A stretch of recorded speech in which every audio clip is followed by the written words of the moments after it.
욥기 15장 1절에서 35절까지의 말씀 다 같이 합독하도록 하겠습니다. 대만 사람 엘리바스가 대답하여 가로되 지혜로운 자가 어찌 헛된 지식으로 대답하겠느냐? 어찌 동풍으로 그 품에 채우겠느냐? 어찌 유조치 아니한 이야기 무익한 말로 변론하겠느냐? 참으로 내가 하나님 경외하는 일을 패하여 하나님 앞에 묵도하기를 그치게 하는구나. 내 죄악이 내 입을 가르치나니 내가 간사한 자의 혀를 택하였구나. 너를 정죄한 것은 내가 아니요 내 입이라. 내 입술이 너를 쳐서 증거하느니라. 내가 제일 처음 난 사람이냐? 산들이 있기 전에 내가 출생하였느냐? 하나님의 모의를 내가 들었느냐? 지혜를 홀로 가졌느냐? 너의 아는 것이 무엇이기로 우리가 알지 못하겠느냐? 너의 깨달은 것이 무엇이기로 우리에게는 없겠느냐? 우리 중에는 머리가 세기도 하고 연로하기도 하여 내 부친보다 나이 많은 자가 있느니라. 하나님의 위로와 내게 온유하게 하시는 말씀을 내가 어찌 작다 하느냐? 어찌하여 내가 마음을 끌리며 내 눈을 번쩍여 내 영으로 하나님을 반대하고 내 입으로 말들을 내느냐? 사람이 무엇이간데 깨끗하겠느냐? 여인에게서 난 자가 무엇이간데 의롭겠느냐? 하나님은 거룩한 자들을 믿지 아니하시나니 하늘이라도 그의 보시기에 부정하거든. 하물며 악을 짓기를 물 마신같이 하는 가증하고 부패한 사람이겠느냐? 내가 네게 보이리니 나를 들으라. 내가 본 것을 설명하리라. 이는 곧 지혜로운 자들이 그 열조에게서 받아 숨기지 아니하고 전하여 온 것이라.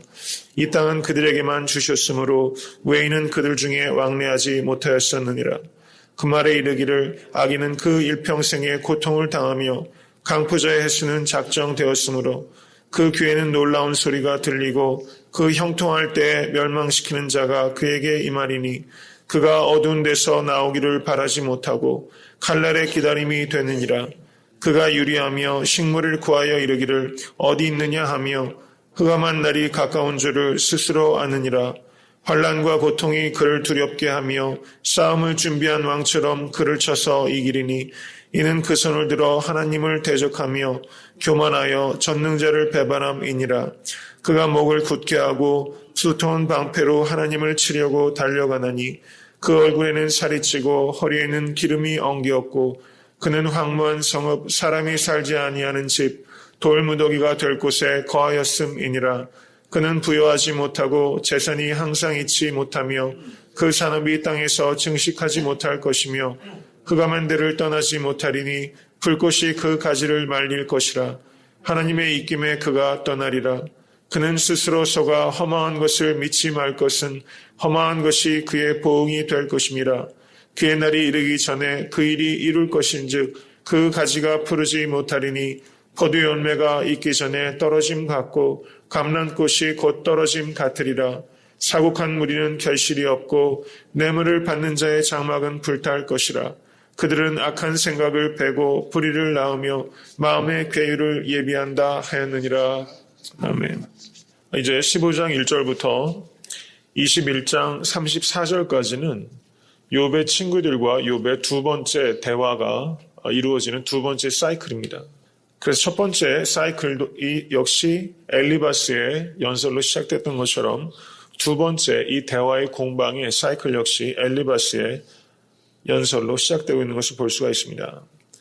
엘리바스의 연설은 앞서 4장과 5절을 보시면 4장 3절 이하로 5절까지의 내용을 제가 읽겠습니다. 전에 내가 여러 사람을 교훈하였고 손이 늘어진 자면 강하게 하였고 넘어져 가는 자를 말로 붙들어 주었고 무릎이 약한 자를 강하게 하였거늘 이제 이 일이 내게 임함에 내가 답답하여 하고 이 일이 내가 당함에 내가 놀라는구나. 이렇게 말하면서 욥이 지금까지 살아온 그 삶을 어느 정도 인정하고 있는 것을 볼 수가 있습니다. 그런데 네가 지금 어려움 당하니까 이렇게 놀라는구나. 이렇게 말하고 있는 것이죠. 4장 8절을 한번 보시겠습니다. 4장 7절과 8절. 여기에는 이 엘리바스의 신학적인 기초가 있는 것입니다. 죄 없이 망한 자가 누구인가? 정직한 자의 끊어짐이 어디 있는가? 내가 보건대 악을 밭갈고 독을 뿌리는 자는 그대로 거두나니. 엘리바스와 빌닷과 소발의 모든 신학적인 기초는 다 이와 같이 인과응보의 원리에 기초해서 모든 상황과 사람들을 판단하고 있다는 것입니다. 5장 1절을 보시겠습니다. 부르짖어 보아라. 내게 응답할 자가 있겠느냐? 거룩한 자 중에 내가 누구에게로 향하겠느냐? 이렇게 말하면서 변명하기를 그쳐라. 8절을 한번 보시겠습니다. 5장 8절. 나 같으면 하나님께 구하고 내 일을 하나님께 의탁하리라. 무고함 주장하기를 그치고 하나님께 회개하라. 이렇게 말하고 있습니다. 그리고 17절을 보시겠습니다. 볼지어다 하나님께 징계받는 자에게는 복이 있나니.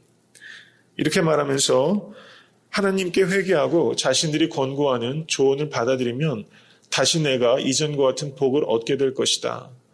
이러한 것이 앞선 엘리바스의 첫 번째 그 연설의 전체적인 주제였습니다. 근데 지금 엘리바스가 두 번째 연설을 하면 그 톤이 상당히 달라지고 있다는 것을 알 수가 있습니다. 이 사람의 신학적인 논리는 역시 인과응보의 논리를 가지고 있습니다. 그런데 지금 욥을 인정하거나 욥에 대한 동정심을 보이거나 회개하면 네가 복을 받을 것이다. 이런 말들은 이제 온데간데 사라지고 완전히 감정적인 대화가 지금 시작되고 있는 것을 알 수 있습니다. 그래서 15장 1절부터 16절은 욥에 대한 정죄와 비난으로 일관된 그런 연설로 되어 있습니다. 그리고 17절부터 35절까지는 욥에 대한 협박이 있는 것입니다. 이런 대화가 지금 오가고 있는 것을 지금 알 수 있고 그 상황이 훨씬 더 대화가 심각해지고 욥에게 이들이 조언하는 것이 아니라 사실상은 고통을 가중시키고 있는 것을 지금 우리가 볼 수 있다는 것이죠. 지금 15장 1절부터 16절까지는 욥에 대한 정죄와 비난으로 이루어져 있습니다. 근데 읽으시면서 느끼셨겠지만 이것은 굉장히 반어적인 질문으로 일관되고 있습니다. 15장 2절을 한번 보시겠습니다. 지혜로운 자가 어찌 헛된 지식으로 대답하겠느냐? 어찌 동풍으로 그 품에 채우겠느냐? 어찌 유익치 아니한 이야기, 무익한 말로 변론하겠느냐? 지금 모든 센텐스가 다 퀘스천으로 지금 이루어지고 있는 것을 볼 수가 있습니다. 7절을 한번 보시겠습니다. 내가 제일 처음 난 사람이냐? 8절을 보시면 지혜를 홀로 가졌느냐? 너희 아는 것이 무엇이기로 우리가 알지 못하겠느냐? 이 엘리바스의 두 번째 연설의 16절까지의 가장 큰 특징은 이와 같이 반어적인 질문으로 말하고 있는 것입니다. 이 와중에 그 4절과 5절을 보시면 4절과 6절까지는 질문의 형식으로는 되어 있지 않고 평서문의 형식으로 되어 있는데요. 그 내용은 참으로 내가 하나님 경외하는 일을 패하여 하나님 앞에 묵도하기를 그치게 하는구나. 내 죄악이 내 입을 가르치나니 내가 간사한 자의 혀를 택하였구나. 이렇게 말하면서 이 욥이 하나님 경외하기를 패하였다라고 사실을 왜곡하고 있습니다. 욥은 전혀 그렇게 하고 있는 것이 아니거든요. 앞장에서도 보셨듯이 이 땅에서의 고난이 너무나 크기 때문에 차라리 나를 음부에 숨겨달라. 그리고 하나님의 진노가 지나시면 나를 불러달라. 그러면 제가 응답하겠나이다. 그러면 그때에는 저를 어여삐 여기시겠나이다. 이렇게 말하면서 다 알지 못하지만 욥은 하나님의 그 선하심, 하나님의 지혜를 한 번도 의심하거나 부정한 적이 없다는 것입니다. 그런데 지금 이 엘리바스는 욥이 하나님 경외하는 일을 패하였다고 완전하게 사실을 지금 왜곡하고 있음으로 인해서 욥에게 고통을 더 가중시키고 있는 것을 알 수 있습니다. 그리고 욥이 간사한 자의 혀를 택하였다고 말하면서 욥을 지금 정죄하고 있는 것을 볼 수 있습니다. 그리고 10절을 보셔도 10절 역시 질문의 형태로 되어 있지 않고 평서문의 형태로 되어 있는데 우리 중에는 머리가 세기도 하고 연로하기도 하여 내 부친보다 나이 많은 자가 있느니라. 이렇게 말하면서 자신들이 나이가 많다는 것을 이유로 욥의 입을 아예 틀어막고 있는 그런 모습을 우리가 볼 수 있는 것이죠. 신학적으로 이 두 번째 내용은 사실상은 앞서 있는 대화들의 거의 반복이라고 말할 수 있겠습니다. 저는 이 말씀을 묵상하면서 우리가 의견이 다른 사람들의 말을 들을 때 그것에 대해서 감정적으로 반응하지 않고 어떻게 자신들의 생각을 이렇게 바꿀 수 있을까? 나는 과연 이렇게 할 수 있을까? 이런 부분들을 한번 우리가 깊이 생각해 보아야 되는 것입니다. 앞에서 욥이 친구들을 비난하면서 이렇게 말했던 것이 우리가 기억합니다. 13장을 한번 보시겠습니다. 13장 2절엔 이렇게 말했습니다. 너희 아는 것을 나도 아노니 너희만 못한 내가 아니니라. 4절은 너희는 거짓말을 지어내는 자요 다 쓸데없는 의원이니라. 그리고 12절은 너의 격언은 재 같은 속담이요 너희의 방어하는 것은 토성이니라. 그리고 13절에 너희는 잠잠하고 나를 버려두어 말하게 하라. 이렇게 말했는데 지금 엘리바스가 이런 말들이 다 거슬린다는 것이죠. 그러면서 지금 대화 자체가 이제는 서로 위로하거나 권면하는 데 초점이 있는 것이 아니라 이제 말싸움으로 이렇게 비화하고 있다는 것입니다. 실제 우리가 서로 대화할 때 이런 모습을 참 많이 보게 되는 것 같습니다. 어느 순간부터는 본질을 다 놓치고 그 과정에 일어나고 있는 말들이 서로 꼬리가 돼가지고 그것에 대해서 서로 감정을 상하게 되고 본질은 다 놓치고 그 뒤에 일어나는 현상적인 일들에 다 이제 매몰돼서 싸움이 비화가 되고 격화되고 이제 전혀 해결의 실마리를 찾지 못하는 것을 그런 모습들을 지금 내 모습들을 이 엘리바스의 말을 통해서 보게 되는 것입니다. 말꼬리를 잡아서 계속 그것이 싸움이 비화되고 확대되고 있는 것을 볼 수 있는 것이죠. 만약에 우리가 엘리바스의 입장이라면 욥이 불평하고 욥이 원망하고 또 하나님 앞에 비탄하는 것을 봤을 때 엘리바스의 두 번째 연설처럼 하지 않고 욥이 하는 말을 받아들이고 자신의 생각을 어떻게 바꿀 수 있을까? 한번 우리는 과연 이 엘리바스의 길을 가지 않고 다른 길을 갈 수는 없었을까? 한번 그런 부분들을 깊이 생각해 봐야 되는 것입니다. 그래서 나는 내가 이해할 수 없는 여태까지 내가 생각한 것과는 전혀 다른 사람의 의견을 그리고 내가 경험해 보지 못했던 새로운 상황에 직면했을 때 나를 바꿀 수 있는가? 지금 계속적인 그런 문제인 것입니다. 나는 과연 그럴 수 있는 사람인가? 이 부분을 우리가 한번 깊이 생각할 수 있게 되기를 원합니다. 지금 엘리바스에게는 이 욥의 문제가 이제 더 이상 친구의 고난이 아니라 하나도 상관이 없는 그냥 케이스가 된 것입니다. 욥이 당하는 고통을 가지고 하나도 심파시가 지금 없어진 그런 상태가 된 것이죠. 그리고 뒤에 이제 17절부터 나머지 35절까지의 내용을 잠시 보도록 하겠습니다. 18절을 보시겠습니다.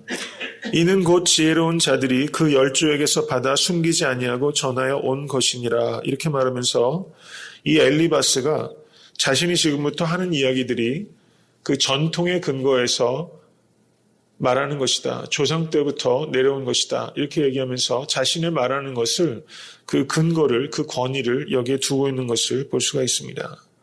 그리고 20절을 보시면 그 말에 이르기를 악인은 일평생에 고통을 당하며 강포자 횟수는 작정되었다.